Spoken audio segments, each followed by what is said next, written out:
Assalamualaikum warahmatullahi wabarakatuh. Bismillah walhamdulillah wala haula wala quwata illa billah ma ba'du.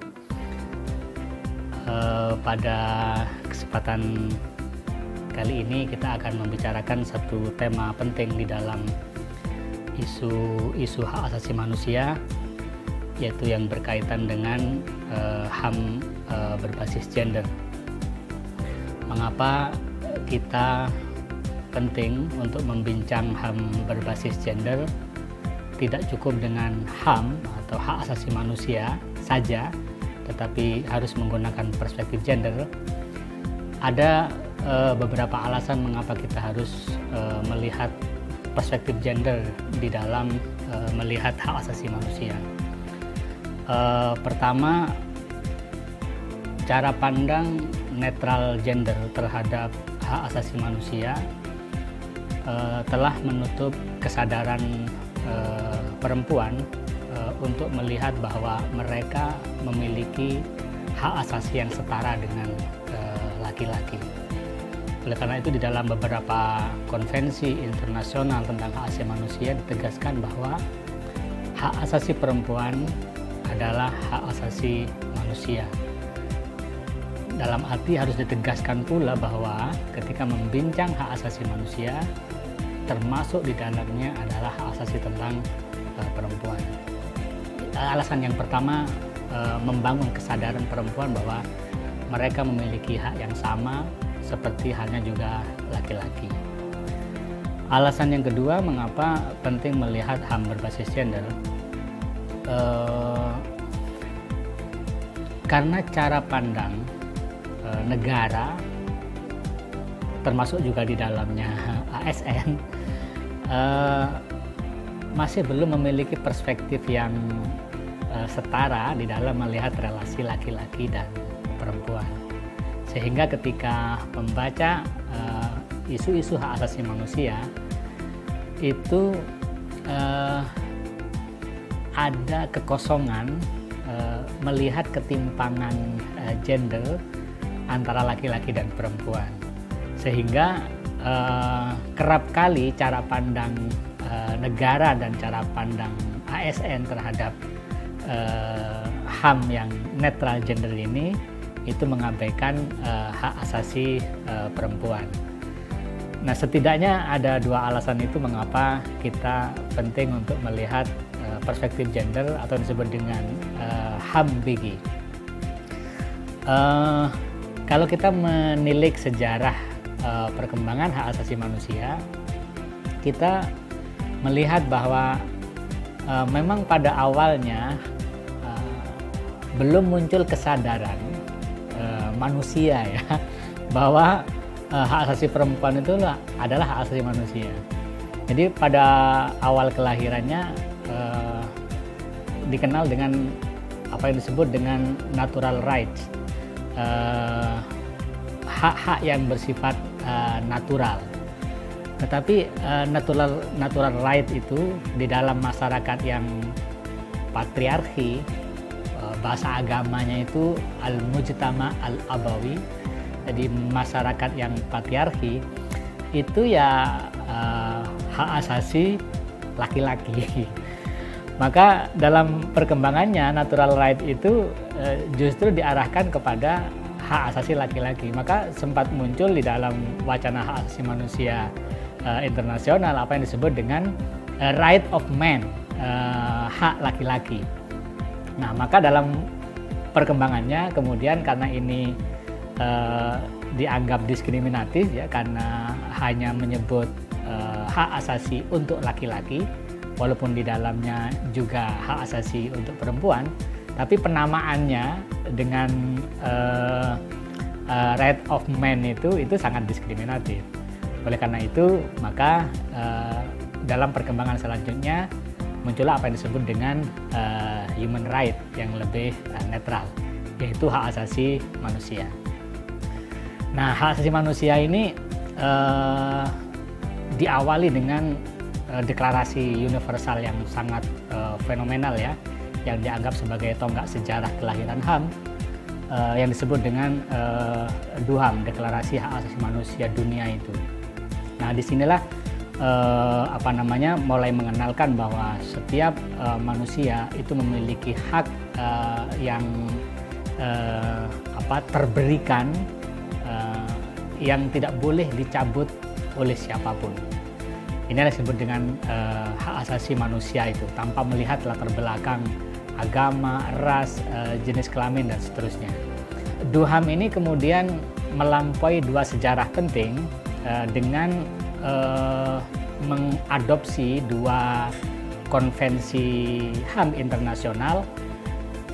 Pertama yang disebut dengan SIPOL, hak sosial politik, dan yang kedua disebut dengan ECOSOC, hak ekonomi sosial budaya. Nah, DUHAM dengan dua konvensinya ini yang disebut dengan SIPOL dan ECOSOC inilah yang kemudian disebut dengan Bill of Human Rights itu, semacam prasasti hak asasi manusia. Jadi kalau mau mengenal tentang prasasti hak asasi manusia universal, ya DUHAM dengan dua konvenan utamanya ini, yaitu hak SIPOL dan hak ECOSOC. Di mana lalu letak atau posisi perempuan di dalam prasasti hak asasi manusia universal ini? Ada semacam kesadaran dari berbagai aktivis perempuan dunia bahwa ternyata dengan lahirnya Bill of Human Rights ini, prasasti hak asasi manusia ini, itu ternyata hak asasi perempuan belum terjamin sepenuhnya. Artinya negara sebagai pihak yang berkewajiban untuk memenuhi hak asasi manusia itu belum melindungi, memberikan hak-hak sepenuhnya terhadap perempuan. Maka muncullah apa yang disebut dengan konvensi internasional anti diskriminasi terhadap perempuan. Konvensi yang menghapuskan segala bentuk diskriminasi terhadap perempuan yang dikenal dengan CEDAW. Nah, CEDAW ini itu sebagai tonggak awal ya, kesadaran perempuan untuk menyatakan kepada dunia bahwa hak perempuan adalah bagian dari hak asasi manusia. Nah, pada tahun 1984 Indonesia telah meratifikasi CEDAW ini. Itu artinya CEDAW ini, konvensi anti diskriminasi, penghapusan segala bentuk diskriminasi terhadap perempuan, itu sudah menjadi bahagian dari konstitusi Indonesia. Oleh karena itu seluruh warga negara, termasuk juga ASN, harus melihat konvensi CEDAW ini. Nah, ini yang dikenal dengan kemudian prasasti hak asasi manusia perempuan gitu, CEDAW ini. Jadi kalau yang pertama tadi Bill of Human Rights secara umum, nah CEDAW ini dianggap sebagai Bill of Women Rights. Dia dianggap sebagai prasasti hak asasi perempuan. Apa yang paling mendasar dari konvensi ini? Yang paling mendasar adalah bahwa segala bentuk kebijakan negara itu harus zero diskriminasi, harus didasarkan pada non-diskriminatif. Tidak boleh ada diskriminasi atas dasar jenis kelamin, atas nama agama, atau atas identitas-identitas minoritas lainnya. Semua bentuk-bentuk diskriminasi terhadap perempuan harus dihapuskan. Ini prinsip non-diskriminasi. Ini penting menjadi catatan bagi ASN maupun bagi penyelenggara negara. Nah, yang kedua yang disebut dengan prinsip kesetaraan substantif. Nah, ini penting, kesetaraan substantif. Mengapa muncul apa yang disebut dengan kesetaraan substantif? Karena seringkali yang disebut dengan kesetaraan itu, ya yang penting jargon atau suara bahwa laki-laki dan perempuan setara. Itu tidak cukup. Ada setidaknya 4 pertanyaan untuk melihat kesetaraan substantif ini. Pertama, apakah laki-laki dan perempuan memiliki akses yang sama? Yang kedua, apakah laki-laki dan perempuan memiliki partisipasi dan peran yang sama, keterlibatan yang sama? Yang ketiga, apakah laki-laki dan perempuan memiliki kontrol yang sama terhadap pelibatan yang sudah dijalankannya itu? Dan yang keempat, apakah laki-laki dan perempuan itu mendapatkan manfaat yang sama dari sebuah kebijakan, dari sebuah kesepakatan yang telah dibuat itu. Nah, ini adalah kesetaraan substantif. Banyak adagium yang sering kali dijalankan oleh pemerintah daerah, misalnya, apakah perempuan dilibatkan di dalam musrembang? Iya, dilibatkan. Pertanyaannya, didengar nggak suaranya? Apa hanya dilibatkan? Kalau hanya dilibatkan tapi tidak didengar suaranya, berarti tidak ada partisipasi. Itu belum kesetaraan substantif. Kalau didengar suaranya, pertanyaannya, perempuan punya enggak kontrol terhadap kebijakan di satu desa? Bagaimana penganggaran dijalankan? Kalau belum, berarti belum ada kesetaraan substantif, walaupun dia dilibatkan dan didengar suaranya. Yang keempat, apakah perempuan yang terlibat itu, dia mendapatkan manfaat yang sama tidak di dalam kebijakan yang sudah dibuat itu. Nah, inilah yang disebut dengan kesetaraan substantif. Ini prinsip mendasar dari SIDO itu. Dan yang ketiga ada yang disebut dengan kewajiban negara. Jadi negara harus mengambil peran atau berkewajiban dengan mengambil kebijakan yang cepat dan tepat untuk mempercepat bagaimana perempuan-perempuan ini mendapatkan hak-haknya. Nah, tidak cukup dengan SIDO. Setelah itu masih banyak lagi konvensi-konvensi dan deklarasi-deklarasi yang berkaitan dengan isu-isu perempuan. Banyak sekali, entah berapa kali pertemuan yang sudah dibangun oleh perempuan-perempuan yang memiliki kesadaran adanya ketidakadilan. Nah, yang paling populer yang dikenal di Indonesia apa yang disebut dengan Beijing Platform itu, atau BPVA ya, Beijing Platform for Action. Itu pada tahun 1995 diadakan di Beijing dan melahirkan 12 indikator HAM berbasis gender. Ini panjang sekali karena masing-masing indikator yang 12 ini ada cara kerjanya. Nah, saya kira ini nanti yang perlu diperdalam oleh kawan-kawan di ASN. 12 itu antara lain adalah isu perempuan dan kemiskinan. Perempuan dan kemiskinan ini tema yang besar ya.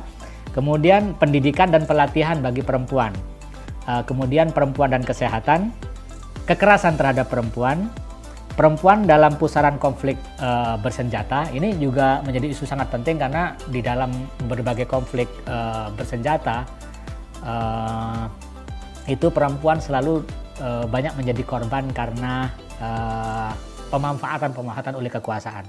Kemudian yang keenam, perempuan dalam ekonomi, perempuan dan dalam kedudukan pemegang kekuasaan, mekanisme kelembagaan untuk pemajuan perempuan. Nah, seperti Komnas Perempuan ini sesungguhnya sebagai wujud dari HAM berbasis gender itu. Walaupun sudah ada Komnas HAM laki-laki, tetapi masih dibutuhkan Komnas Perempuan karena butuh affirmative action tadi. Ini sebagai wujud dari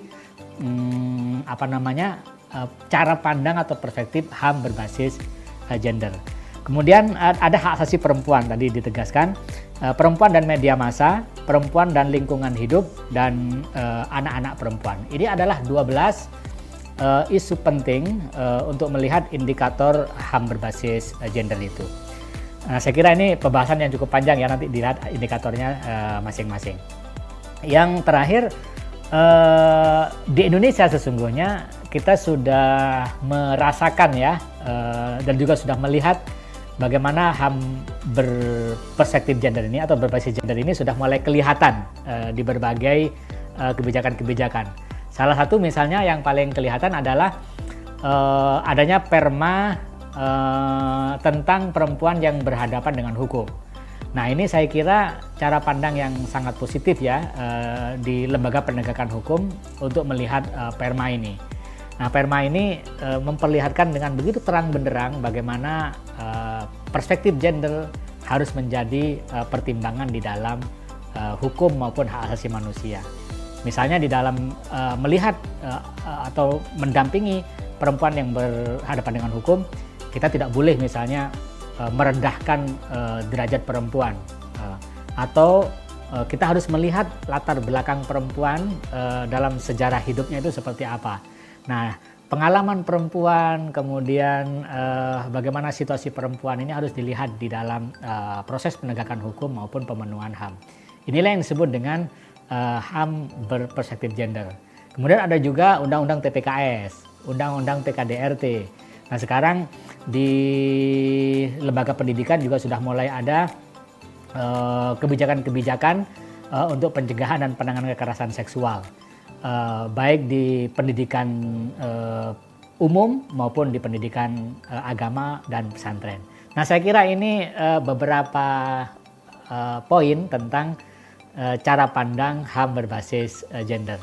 Nah, ASN saya kira penting untuk berpijak sepenuhnya pada konstitusi. Salah satunya adalah yang menegaskan bahwa hak asasi perempuan adalah bagian dari hak asasi manusia. Perjuangan ASN saya kira bukan semata-mata perjuangan meneguhkan keyakinan-keyakinan dan akidah agamanya masing-masing, tetapi yang paling penting adalah bagaimana menegakkan konstitusi. Salah satunya adalah jaminan pemenuhan hak asasi manusia dan jaminan hak asasi manusia berperspektif gender. Saya kira itu sahabat-sahabat sekalian, mudah-mudahan ada manfaatnya. Assalamualaikum warahmatullahi wabarakatuh.